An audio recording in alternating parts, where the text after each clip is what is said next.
বলে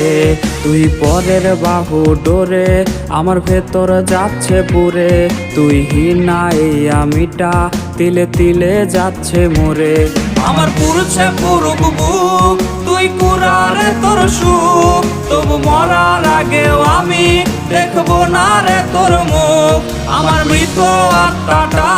তোরে ডাকবে একদিন খুব আমি দেখবো সেদিন তুই ওরে কেমনে রবি চুপ